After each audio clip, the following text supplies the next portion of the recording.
এই ভিডিওটিতে simple, complex and কম্পাউন্ডের সেই সকল নিয়মগুলো নিয়ে আলোচনা করা হবে, যেই সকল নিয়ম থেকে এসএসসি পরীক্ষায় বারবার প্রশ্ন করা হয়েছে। তো প্রথমেই আপনারা যে নিয়মটি দেখতে পাচ্ছেন সেটি হচ্ছে যে বাট যুক্ত কম্পাউন্ড সেন্টেন্সকে সিম্পল সেন্টেন্সে পরিবর্তন করার নিয়ম। নিয়মটি হচ্ছে প্রথমে ইনস্পাইট অফ বসাতে হবে।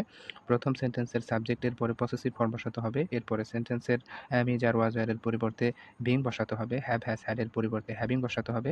বাট এর পরিবর্তে কমা বসাতে হবে, প্লাস দ্বিতীয় বাক্যটি বসাতে হবে।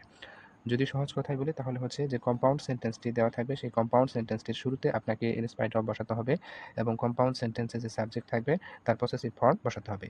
তো এরপরে যদি টু বি ভার্ব থাকে তাহলে আপনাকে বিং বসাতে হবে।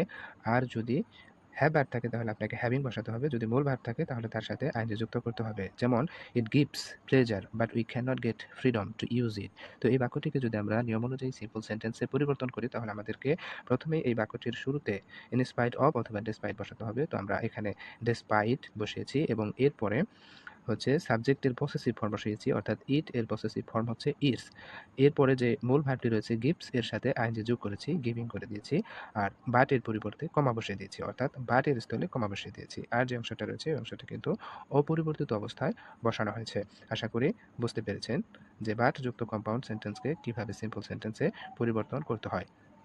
তো মনে রাখবেন যে প্রথমে ইন স্পাইট অফ অথবা ডেসপাইট বসাতে হবে, এরপরে সাবজেক্টের পসেসিভ ফর্ম বসাতে হবে, টু বি ভার্ব থাকলে বিং বসাতে হবে, হ্যাভ ভার্ব থাকলে হ্যাভিং বসাতে হবে, মূল ভার্ব থাকলে তার সাথে আইএনজি যুক্ত করতে হবে, আর বাটের স্থলে কমা বসাতে হবে এবং বাকি অংশগুলো অপরিবর্তিত অবস্থায় বসাতে হবে। আশা করি এই বিষয়টি বুঝতে পেরেছেন।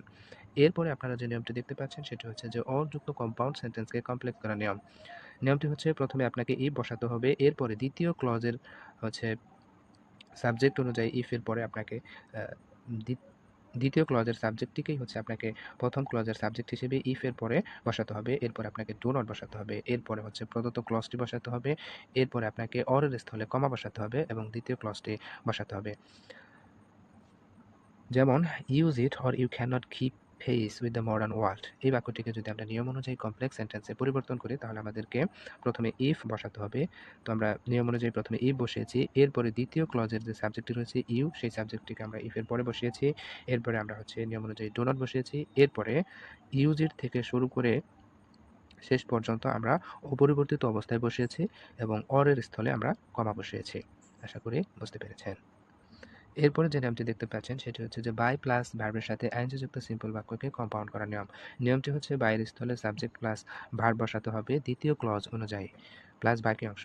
যেমন we can get many new information by using it. তো এই বাক্যটিকে যদি আমরা নিয়ম অনুযায়ী কম্পাউন্ড সেন্টেন্সে পরিবর্তন করি তাহলে আমাদেরকে প্রথমেই বাইয়ের স্থলে হচ্ছে দ্বিতীয় ক্লজের সাবজেক্টটিকেই প্রথম ক্লজের সাবজেক্ট হিসেবে ব্যবহার করতে হবে। তো এখানে উই হচ্ছে দ্বিতীয় ক্লজের সাবজেক্ট, আমরা বাইয়ের স্থলে এটি বসাবো এবং এরপরে আমরা হচ্ছে টেন্স অনুযায়ী হচ্ছে ভার্ব বসাবো। তো এখানে হচ্ছে আ নিয়ম এবং অর্থ অনুযায়ী উই এবং ক্যান যে অংশটা রয়েছে সেই অংশটা হচ্ছে বাইরের স্থলে বসানো হয়েছে। আর ইউজিং যে ভার্বটা রয়েছে তার মূল ফর্ম বসানো আছে। তো আমরা জানি ক্যান এর পরে ভার্বের বেস ফর্ম বসে সবসময়, তাই এরপরে হচ্ছে ইউজিং এর বেস ফর্ম হিসেবে ইউজ বসানো হয়েছে এবং বাকি যে অংশটা রয়েছে ইট হচ্ছে it get many new information এই অংশটা বসানো হয়েছে। তো আমরা যেহেতু হচ্ছে প্রথম ক্লজের হচ্ছে সাবজেক্ট এবং হচ্ছে মোডাল ভার্বটিকেই দ্বিতীয় ক্লজের সাবজেক্ট এবং মোডাল ভার্বটিকেই যেহেতু প্রথম ক্লজের সাবজেক্ট এবং মোডাল ভার্ব হিসেবে ব্যবহার করেছি, তাই এন্ড এর পরে ওই অংশটি আর লেখা হয়নি। আর এখানে আপনারা দেখতে পাচ্ছেন গেট অ্যান্ড গেট এই কথাটি হচ্ছে ২ বার লেখা উঠেছে। তার জন্য দুঃখিত। এখানে শুধু একবারই হবে। অর্থাৎ গেট ম্যানি নিউ ইনফরমেশন এই অংশটুকু অ্যান্ড এর পরে হবে এবং বাকি অংশটা অর্থাৎ গেট অ্যান্ড গেট এখানে গেট অ্যান্ড এই কথাটা হচ্ছে লেখা যাবে না।